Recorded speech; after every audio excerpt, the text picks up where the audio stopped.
안녕하세요. 제 이름은 이현지입니다. 45 인생의 절반쯤을 살아왔네요. 겉보기엔 평범한 삶이었죠. 남편 김진성과 아들 하나. 하지만 제 속은 늘 뻥 뚫린 동굴 같았습니다. 남편 김진성은 좋은 사람입니다. 성실하고 가정적이죠. 하지만 그 사람의 침묵은 제 마음을 늘 시리게 했습니다. 퇴근하면 밥 먹고 TV 보고 잠자리에 들 때까지 단 한마디도 없습니다. 제 말에 대답을 듣는 건 거의 불가능했죠. 처음엔 제가 말을 걸었습니다. 하지만 돌아오는 건 짧은 한숨이나 무표정한 얼굴뿐. 나중엔 저도 지쳐서 말을 잃어갔습니다. 집에 있어도 혼자 있는 것 같고 함께 있어도 외로움에 몸서리쳤습니다. 마치 투명 인간이 된 기분이었죠. 그렇게 20년 가까이 살았으니 제 마음은 말라비틀어진 나뭇가지 같았습니다. 그런 제게 위로가 되어준 곳이 바로 교회였습니다. 결혼 후 아이가 생기면서 자연스럽게 신앙을 갖게 됐고 매주 일요일이면 빠짐없이 교회에 나갔습니다. 그곳에서 저는 잠시나마 평온을 찾았습니다. 그리고 그곳에서 박 목사님, 박성민 목사님을 만났습니다. 저와 동갑내기인 그분은 부드러운 인상에 늘 온화한 미소를 띠고 있었죠. 설교 말씀은 늘 제 마음을 울렸고 저를 꿰뚫어보는 듯한 통찰력에 늘 감탄했습니다. 어느 날 제 마음의 병이 너무 깊어져서 박 목사님께 고해성사를 청했습니다.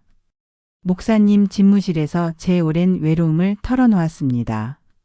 남편과의 관계, 제 마음의 공허함, 그리고 그 모든 것에서 오는 절망감까지.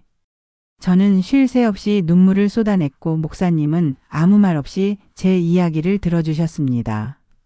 제 눈물에 함께 아파하는 듯한 그분의 따뜻한 시선에 저는 걷잡을 수 없이 마음이 흔들렸습니다. 제 이야기를 끝까지 들으신 목사님은 제 손을 조용히 잡아주셨습니다. 그 손길은 너무나 따뜻하고 부드러웠습니다. 마치 사막 한가운데서 오아시스를 만난 기분이었습니다.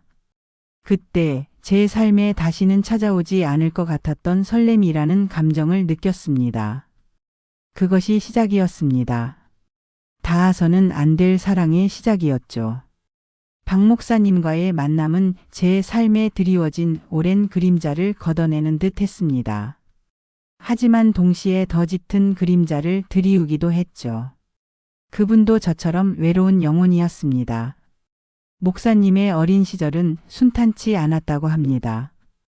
엄격한 아버지는 늘 완벽을 강요했고 엄격한 환경에서 신학의 길을 걸었지만 마음속 깊이 자리한 외로움은 채워지지 않았다고 했습니다. 늘 짊어져야 했던 목사라는 직함의 무게는 어깨를 짓눌렀고 사람들의 시선 속에서 자유로울 수 없었습니다. 목사님에게도 가정이 있었습니다. 사모님은 교양 있고 침착한 분이셨지만 목사님과의 관계는 의무감으로 이어져 있다고 했습니다. 서로에게 깊은 감정을 나누기보다는 그저 역할에 충실한 부부였다고 할까요? 목사님은 늘 마음속에 공허함을 품고 살았고 그 공허함은 목사님을 따라다녔습니다. 그런 박 목사님에게 저는 아마도 처음으로 진심으로 마음을 털어놓을 수 있는 존재였을 겁니다. 저 또한 남편에게서 채워지지 않는 외로움과 공허함에 시달렸으니 서로가 서로에게 어둠 속 한 줄기 빛처럼 느껴졌던 거죠. 서로의 아픔을 알아봐 준다는 것. 그 지점에서 우리는 서로에게 깊이 빠져들었습니다. 고해성사를 빙자한 만남이 이어졌습니다. 교회가 끝나고 모두가 돌아간 뒤 목사님은 제게 남아서 함께 차를 마시자고 했습니다. 처음엔 어색하고 조심스러웠죠. 하지만 이내 우리는 서로의 이야기를 나누며 시간 가는 줄 몰랐습니다. 남편에게는 차마 할 수 없었던 제 속마음을 목사님에게는 스스럼 없이 털어놓을 수 있었습니다. 목사님도 마찬가지였죠. 목사로서의 고뇌와 평범한 한 남자로서 느끼는 외로움까지. 그분의 깊은 눈을 마주하며 저는 마치 오랜 친구를 만난 듯한 편안함을 느꼈습니다. 우리의 만남은 점차 잦아졌습니다. 교회 신방을 핑계 삼아 둘이서 차를 마시거나 점심 식사를 함께 했습니다. 처음에는 그저 정신적인 교감이라고 생각했습니다. 순수한 만남이라고 해서 자신을 속였죠. 하지만 서로의 눈빛 속에서 피어나는 미묘한 감정은 숨길 수 없었습니다.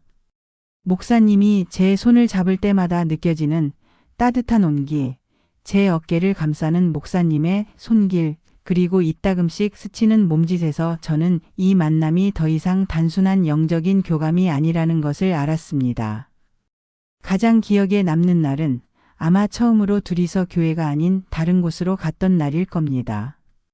교회에 있는 작은 카페였는데 창밖으로는 푸른 산이 보이고 시원한 강물이 흐르는 고즈넉한 곳이었죠.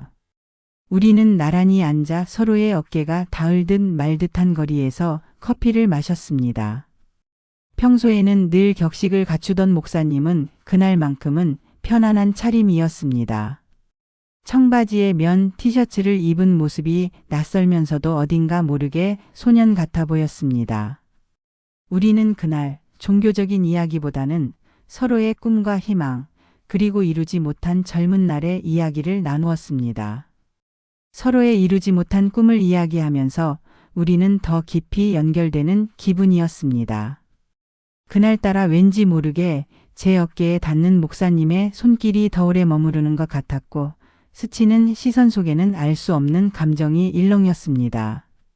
돌아오는 차 안에서 목사님은 제 손을 잡고 놓지 않았습니다. 저는 떨리는 심장으로 그 손을 뿌리치지 못했습니다. 그날 밤 저는 남편 옆에 누워 잠 못 이루고 뒤척였습니다. 제 마음속에는 혼란과 죄책감 그리고 묘한 설렘이 뒤섞여 폭풍처럼 휘몰아쳤습니다. 우리의 만남이 깊어질수록 제 마음속의 갈등도 커져만 갔습니다. 목사님과의 시간은 너무나 달콤했고 저는 그 안에서 숨통이 트이는 것 같았습니다. 남편에게서 단 한 번도 느껴보지 못했던 따뜻한 관심과 깊은 이해를 목사님에게서 받고 있었습니다. 하지만 동시에 저는 깊은 죄책감에 시달렸습니다. 저는 한 남자의 아내이자 한 아이의 엄마였습니다. 그리고 저는 신앙인으로서 누구보다 하나님의 말씀 안에서 살아야 하는 사람이었습니다. 그런데 저는 가장 거룩해야 할 곳에서 가장 가까이 해야 할 분과 금단의 사랑을 하고 있었습니다. 매주 주일 교회에 가서 찬송가를 부르고 기도를 할 때마다 제 가슴은 바늘로 찌르는 듯 아팠습니다. 제가 과연 하나님 앞에 떳떳할 수 있을까? 저는 목사님과 함께 죄를 짓고 있는 건 아닐까?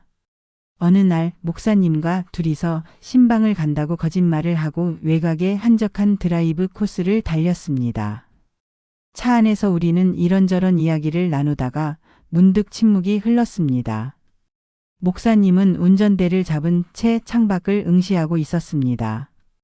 그분의 옆모습을 물끄러미 바라보는데 갑자기 제 마음속에서 알 수 없는 충동이 밀려왔습니다. 저는 조용히 손을 뻗어 목사님의 손을 잡았습니다. 목사님은 깜짝 놀란 듯 저를 바라보았습니다. 그분의 눈빛 속에는 당황스러움과 동시에 깊은 슬픔이 서려 있었습니다. 목사님, 우리 이러면 안 되는 거잖아요. 제 목소리는 떨렸고 눈에서는 눈물이 흘러내렸습니다. 목사님은 잠시 침묵하더니 천천히 차를 갓길에 세웠습니다.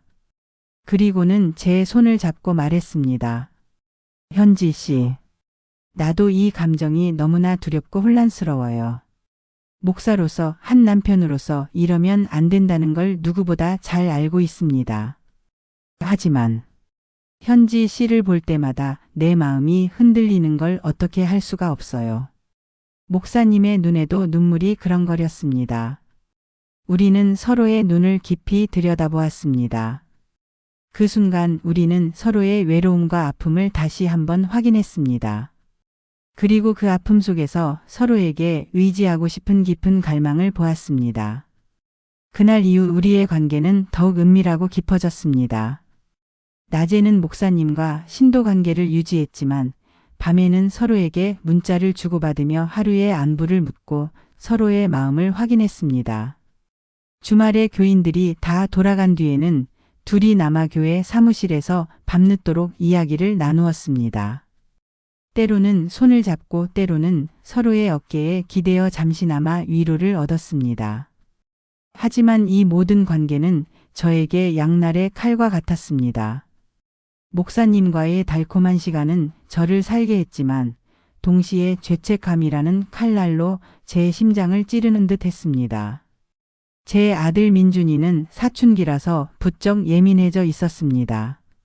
엄마가 밤늦게까지 교회에 남아있는 것에 대해 불평을 하기도 했습니다. 혹시 민준이가 눈치챈 건 아닐까 하는 불안감에 휩싸였습니다. 남편 김진성은 여전히 무뚝뚝했지만 저는 괜히 더 눈치를 보게 됐습니다. 남편의 무표정한 얼굴 속에서 저를 향한 의심의 시선을 읽는 것 같아 불안에 떨었습니다. 어느 날 목사님에게서 연락이 왔습니다. 사모님이 친정에 가셔서 며칠 비어 있을 테니 교회에서 저녁 식사를 함께 하자고 말이죠. 제 심장은 쿵쾅거렸습니다. 그전까지는 늘 조심하고 경계했던 선을 넘게 될지도 모른다는 불안감과 동시에 알 수 없는 기대감에 휩싸였습니다. 그날 저녁 저는 남편에게 친구들과 저녁 약속이 있다고 거짓말을 하고 교회로 향했습니다. 교회는 고요했습니다.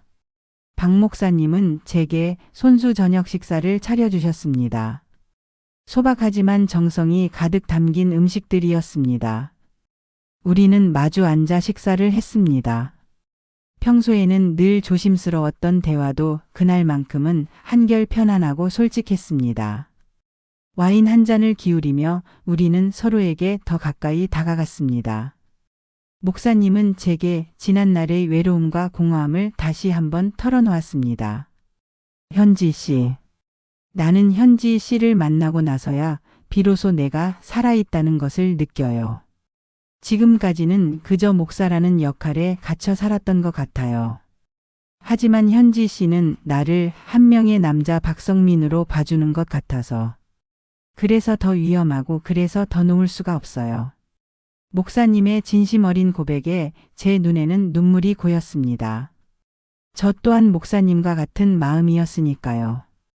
그동안 꾹꾹 눌러왔던 제 마음속의 외로움과 갈망이 한꺼번에 터져나오는 기분이었습니다. 식사를 마치고 우리는 교회 사무실 소파에 나란히 앉았습니다. 밤이 깊어갈수록 우리의 거리는 더욱 가까워졌습니다. 목사님의 따뜻한 손이 제 손을 감싸왔고 저는 그 손길을 피하지 않았습니다.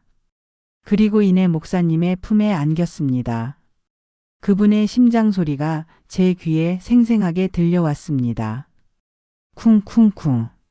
마치 제 심장 소리처럼 격렬하게 울렸습니다. 그 순간 저는 이성을 잃었습니다. 그분의 따뜻한 품속에서 저는 그동안 겪었던 모든 외로움과 슬픔을 잊고 싶었습니다. 남편의 차가운 침묵 속에서 메말라가던 제 감정들이 목사님의 따뜻한 숨결 아래서 다시 살아나는 듯 했습니다. 목사님은 제 얼굴을 두 손으로 감싸고는 저를 깊이 바라보았습니다. 그분의 눈빛 속에는 애틋함과 동시에 주체할 수 없는 욕망이 서려 있었습니다. 우리는 서로에게 이끌리듯 입술을 포겠습니다. 처음에는 조심스러웠던 키스는 이내 뜨겁고 격렬하게 이어졌습니다. 그분의 숨결은 거칠어졌고 제 몸은 이내 뜨겁게 달아올랐습니다. 옷깃이 풀리고 살과 살이 맞닿는 순간 저는 온몸에 전율이 흘렀습니다. 금지된 열망 속에서 죄책감도 두려움도 잠시 잊었습니다. 저는 그 순간만큼은 세상에 오직 목사님과 저 두 사람만이 존재하는 듯한 착각에 빠져들었습니다. 그분의 품속에서 저는 오랜 외로움과 공허함을 잠시나마 채울 수 있었습니다. 뜨거운 숨결이 오가고 땀이 흐르고 서로의 몸이 하나가 되는 순간 저는 제가 살아있음을 강렬하게 느꼈습니다. 그 밤은 길었고 우리는 서로의 몸과 마음을 탐했습니다. 목사님은 제 머리카락을 쓰다듬으며 사랑한다고 속삭였습니다. 저 또한 그분에게 사랑한다고 고백했습니다. 하지만 그 달콤한 속삭임 속에는 알 수 없는 슬픔과 불안감이 함께 섞여 있었습니다. 우리는 닿아서는 안 될 곳에 발을 들여놓은 것을 알고 있었습니다. 다음 날 아침 저는 알 수 없는 감정에 휩싸였습니다. 목사님과의 뜨거운 하룻밤은 제게 새로운 감각을 일깨워 주었지만 동시에 깊은 불안감을 안겨주었습니다. 교회에서 마주친 목사님은 평소와 다름없이 온화한 미소를 띠고 있었지만 저는 그분과 눈을 마주치는 것조차 어려웠습니다. 죄책감과 동시에 어쩌면 이 관계가 들통날지도 모른다는 두려움이 저를 짓눌렀습니다. 저는 집에 돌아와 남편과 아들을 마주하는 것이 더 힘들어졌습니다. 남편 김진성은 여전히 무뚝뚝하고 말이 없었지만 저는 그의 침묵 속에서 저를 향한 비난의 시선을 느끼는 것 같았습니다. 제가 죄를 짓고 있다는 생각에 남편의 얼굴조차 제대로 볼 수가 없었습니다. 아들 민준이는 엄마가 요즘 부쩍 피곤해 보인다고 무슨 일 있냐고 물었습니다. 저는 아니라고 그저 잠을 잘 못 자서 그렇다고 둘러댔지만 아들의 순진한 눈빛을 마주할 때마다 제 가슴은 찢어지는 것 같았습니다. 내가 과연 좋은 엄마 자격이 있을까? 이때부터 제 일상은 마치 살얼음판을 걷는 듯 했습니다. 목사님과의 만남은 더욱 은밀해졌고 서로에게 연락하는 횟수도 줄어들었습니다. 혹시라도 주변 사람들이 눈치챌까 봐 노심초사했습니다. 교회에서는 다른 신도들에게 더 친절하게 대하려고 노력했고 집에서는 남편과 아들에게 더 신경을 쓰는 척했습니다. 하지만 제 마음속의 공허함은 여전했고 오히려 죄책감과 불안감이라는 새로운 그림자가 드리워졌습니다. 어느 날 교회 여전도회 모임이 있었습니다. 박미숙 권사님은 교회에서 오랜 시간 봉사에 오신 분으로 눈치가 빠르고 사람들의 관계를 유심히 살펴보는 분이었습니다. 그날 모임에서 박 권사님은 제게 다가와 아무렇지 않게 말을 건넸습니다. 현지 씨는 요즘 목사님하고 신방 자주 가는 것 같던데 아무리 바빠도 집안일도 잘 챙겨야지. 남편이 서운해하진 않아. 그 말에 저는 심장이 덜컥 내려앉는 것 같았습니다. 얼굴이 화끈거리고 손발이 차가워졌습니다. 겨우 아무렇지 않은 척 웃으며 대답했습니다. 아니에요, 권사님. 목사님이 워낙 바쁘시니까 제가 조금이라도 도와드리려고 하는 거죠. 남편은 뭐, 저 하는 일에 신경 안 써요. 하지만 박 권사님은 알 수 없는 미소를 지으며 제 어깨를 두드리고 자리를 떠났습니다. 그날 이후 저는 박 권사님의 시선이 느껴질 때마다 몸이 얼어붙는 것 같았습니다. 혹시 박 권사님이 우리의 관계를 눈치챈 것은 아닐까 하는 불안감에 휩싸였습니다. 교회 다른 신도들 사이에서도 저와 목사님에 대한 알 수 없는 소문이 돌기 시작하는 것 같았습니다.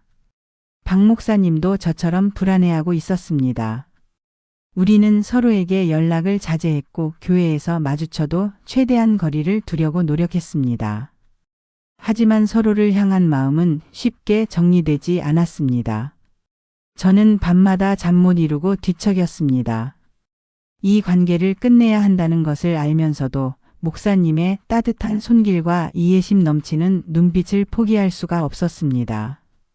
제 마음은 마치 갈대처럼 흔들렸습니다. 불안한 평화는 오래가지 않았습니다.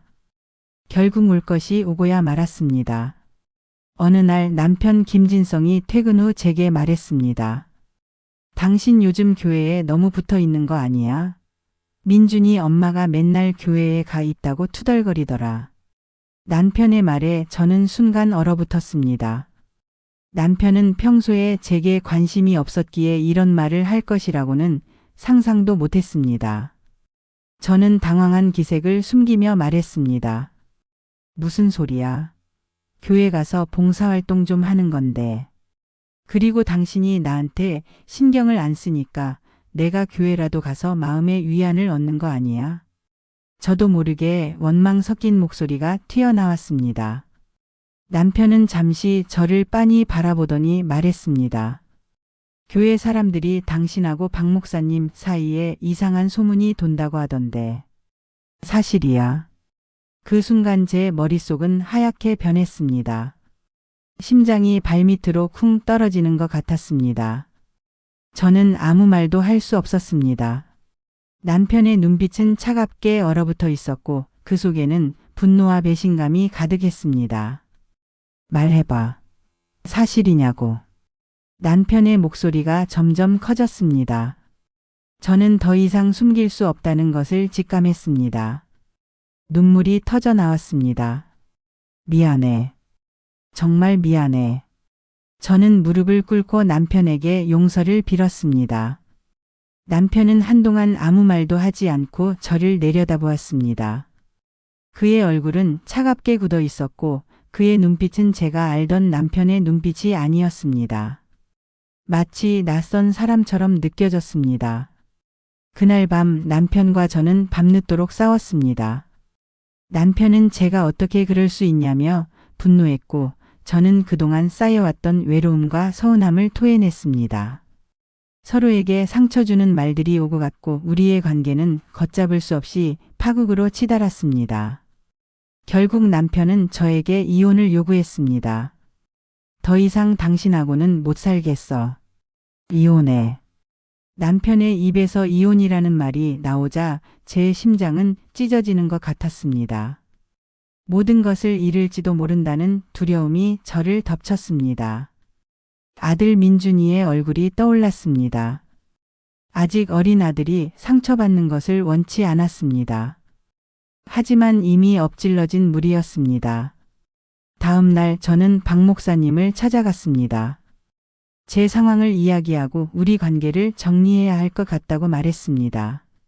목사님은 제 이야기를 듣고 잠시 침묵했습니다. 그분의 얼굴은 창백했고 눈빛에는 깊은 슬픔이 서려 있었습니다. 현지 씨, 미안합니다. 제가 현지 씨를 힘들게 했군요. 모든 것은 제 잘못입니다. 제가 목사로서 본분을 잃었고 한 영혼을 올바른 길로 이끌지 못했습니다. 목사님은 자신의 잘못을 인정했고 저에게 진심으로 사과했습니다. 그분의 진심 어린 사과에 저는 오히려 더 큰 슬픔을 느꼈습니다. 우리는 서로의 손을 잡고 하염없이 눈물을 흘렸습니다. 닿아서는 안 될 사랑, 시작해서는 안 될 관계였지만 우리는 서로에게 진심으로 마음을 주었던 것입니다. 목사님은 다음 주 주일 설교 시간에 갑작스럽게 사임 의사를 밝혔습니다. 신도들은 충격에 빠졌고 교회는 한동안 술렁거렸습니다. 박 목사님은 설교 단상에서 자신에게 부족함이 많았고 잠시 길을 잃었다고 고백했습니다. 그리고는 교회를 떠나겠다고 말했습니다. 저는 그분의 설교를 들으며 눈물을 멈출 수가 없었습니다. 제가 사랑했던 그분은 떠났고 제 삶은 완전히 뒤바뀌어 버렸습니다. 박 목사님이 교회를 떠난 뒤 저는 남편과 이혼 절차를 밟았습니다. 남편은 저와 더 이상 함께할 수 없다고 단호하게 말했습니다. 저는 그의 결정을 받아들일 수밖에 없었습니다. 제 잘못으로 인해 가정이 파탄난 것이었으니까요.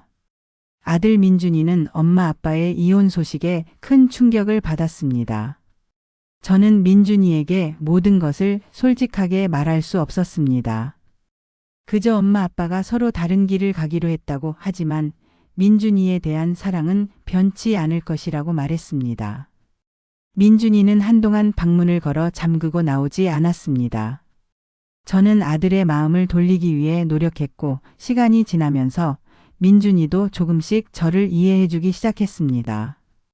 저는 빈 껍데기만 남은 제 삶을 어떻게 살아가야 할지 막막했습니다. 모든 것을 잃은 것 같았고 앞으로 나아갈 힘이 없었습니다. 죄책감과 절망감 속에서 저는 매일 밤 눈물로 지새웠습니다. 그러던 어느 날 우연히 텔레비전에서 한 다큐멘터리를 보게 되었습니다. 절망적인 상황 속에서도 다시 일어서서 새로운 삶을 살아가는 사람들의 이야기였습니다. 그들의 이야기는 제게 작은 위로와 용기를 주었습니다. 나는 여기서 무너질 수 없어. 나에게는 아직 아들 민준이가 있어. 그리고 나는 아직 살아 있어. 저는 다시 마음을 다잡았습니다. 그리고 앞으로 어떻게 살아가야 할지 깊이 고민하기 시작했습니다. 평생 주부로만 살아왔던 제가 사회생활을 한다는 것은 상상조차 할 수 없는 일이었지만 저는 포기하지 않았습니다. 작은 일부터 시작하기로 마음먹었습니다. 가장 먼저 한 일은 상담을 받는 것이었습니다. 전문가의 도움을 받아 제 마음속의 상처를 치유하고 저 자신을 돌아보는 시간을 가졌습니다. 상담을 통해 저는 제가 얼마나 오랫동안 외로움에 시달려왔는지, 그리고 그 외로움을 채우기 위해 얼마나 잘못된 선택을 했는지 깨달았습니다. 저 자신을 이해하고 용서하는 과정은 결코 쉽지 않았지만 조금씩 앞으로 나아갈 수 있었습니다. 물론 제 삶이 한순간에 달라진 것은 아닙니다. 여전히 외로움이 찾아오기도 하고 지난날의 잘못에 대한 죄책감이 저를 괴롭히기도 합니다. 하지만 저는 이제 혼자가 아닙니다. 아들 민준이는 엄마의 변화를 응원해주고 저는 새로운 삶 속에서 작은 행복들을 찾아가고 있습니다.